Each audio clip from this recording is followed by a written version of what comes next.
నమస్తే. Welcome to our channel. నేను మీ Anil. Andhra Pradesh deputy CM Pawan Kalyan పైన సిటీ హైకోర్టు అయితే కొంత సీరియస్ అయినట్టు కూడా తెలుస్తూ ఉంది.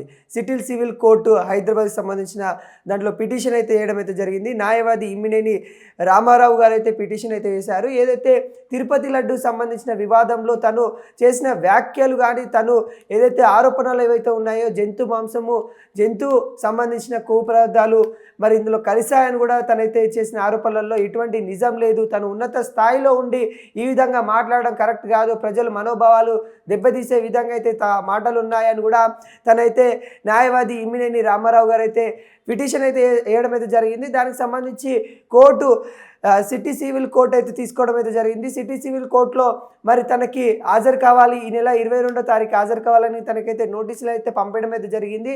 ఏవైతే యూట్యూబ్లో సంబంధించి తను చేసిన వ్యాఖ్యలు కానీ, యూట్యూబ్లో ఉన్న వీడియోలను తొలగించాలి, ఎందుకంటే ప్రజలను రెచ్చగొట్టే విధంగా హిందువులని రెచ్చగొట్టే విధంగా పవన్ కళ్యాణ్ వ్యాఖ్యలు చేశారు, వాటిపైన ఖచ్చితంగా చర్యలు తీసుకోవాలన్నట్టు కూడా ఎవరైతే ఇమ్మినేని రామారావు న్యాయవాది గారు అయితే పిటిషన్ వేశారో దాంట్లో దర్యాప్తు భాగంగానే అయితే కోర్టు అయితే విచారణకు రావాలని కూడా వ్యక్తం చేసింది. 22వ తారీఖు కోర్టులో హాజరు కావాలి పవన్ కళ్యాణ్ గారు అన్నట్టు కూడా మరి తనకి నోటీసులు అయితే పంపడం అయితే జరిగింది. మనకి తెలుసు తిరుపతి ప్రసాదం లడ్డులో ఎంత వివాదం జరిగిందో, జంతువుకు సంబంధించిన కొవ్వు పదార్థాలు కలిసాయి, కలుషితమైంది, నెయ్యి కలుషితమైపోయిందని తనైతే చేసిన వ్యాఖ్యలు ఏవైతే ఉన్నాయో దానికి ఎటువంటి సాక్ష్యాధారాలు లేకుండా ఏ విధంగా మాట్లాడతారో, ఉన్నత స్థాయిలో ఉండి ఒక డిప్యూటీ సీఎం హోదాలో ఉండి తను మాట్లాడిన తీరు కానీ, తను చేసిన చేష్టలు కానీ, యూట్యూబ్లో తను అప్లోడ్ చేసిన వీడియోలు కానీ వాటిని అన్ని తొలగించాలన్నట్టు కూడా కొంతవరకు అయితే ఫైర్ అయిన నేపథ్యం అయితే కనబడతా ఉంది. అదేవిధంగా న్యాయవాది ఇమ్మినేని రామారావు గారు పిటిషన్ వేసిన తర్వాత కొంత విచారణ అయితే మరి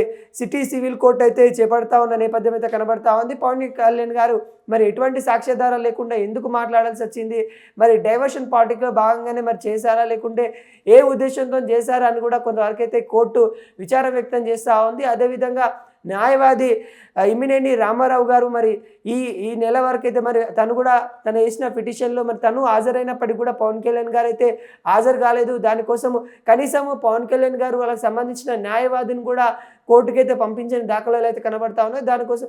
దానివల్ల కొంతవరకు అయితే సీరియస్ అవుతా ఉంది సిటీ సివిల్ కోర్ట్ అనేది కూడా పవన్ కళ్యాణ్ పైన.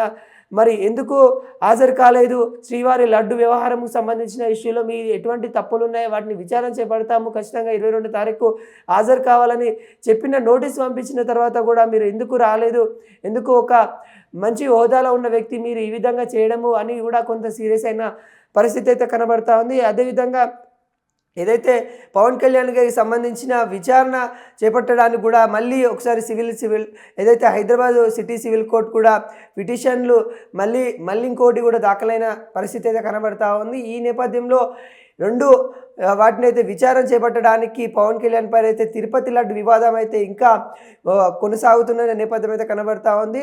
హైదరాబాద్ సిటీ సివిల్ కోర్టు అయితే కొంత సీరియస్ అయితే కనబడతా ఉంది. ప్రధానంగా మనం వాటి కారణాలు చూసుకున్నట్లయితే ఏదైతే తను 22వ తారీఖు మరి హాజరు కావాలని చెప్పినప్పటికీ కూడా ఇంతవరకు కూడా హాజరు కాలేదు. తను చేసిన వ్యాఖ్యలు హిందూ ప్రజల్ని, అటు ఏదైతే ప్రజానికం వాళ్ళకి సంబంధించిన అభిమానులను కూడా రెచ్చగొట్టేటట్టు ఉన్నాయి. వాళ్ళకి ఏదైతే అనివార్య కారణాలు వాటికి రెచ్చగొట్టే తీరుగా ఉందనే నేపథ్యం అయితే కనబడతా ఉంది. పవన్ కళ్యాణ్ పైన అయితే కొంత పడుతూ ఉంది కోర్టు. ఈ నేపథ్యంలో మరి పవన్ కళ్యాణ్ గారు మరి ఎందుకు రాలేదు, తను డిప్యూటీ సీఎం హోదాలో ఉన్నారు, కరెక్టే, తను చాలా పనులు ఉంటాయి. ఇంకోటి ఆంధ్రప్రదేశ్లో అసెంబ్లీ సమావేశాలు జరుగుతూ ఉన్నాయి కాబట్టి మరి పవన్ కళ్యాణ్ గారు రాలేకపోవచ్చు, కానీ అతనికి సంబంధించిన న్యాయవాదులైనా పంపించాల్సిన అవసరం ఉంటుంది కదా అని కోర్టు అయితే బలంగా వాదించడం అయితే జరిగింది. అదేవిధంగా పవన్ కళ్యాణ్ గారికి కొంత సీరియస్ అయింది పవన్ కళ్యాణ్ మీద అని మనకైతే తెలుస్తూ ఉంది. ఎప్పటికైనా ఈ విచారణకు రావాల్సిందే, మరి మీరు చేసిన ఏదైతే వ్యాఖ్యలని వాటికి సమాధానం చెప్పాల్సిందని కూడా న్యాయవాది ఇమ్మినేని రామారావు అయితే గట్టిగా వాదిస్తున్న నేపథ్యం అయితే కనబడతా ఉంది. ఏదైతే సిటీ సివిల్ కోర్టు అయితే కొంత ఆదేశాల మేరకు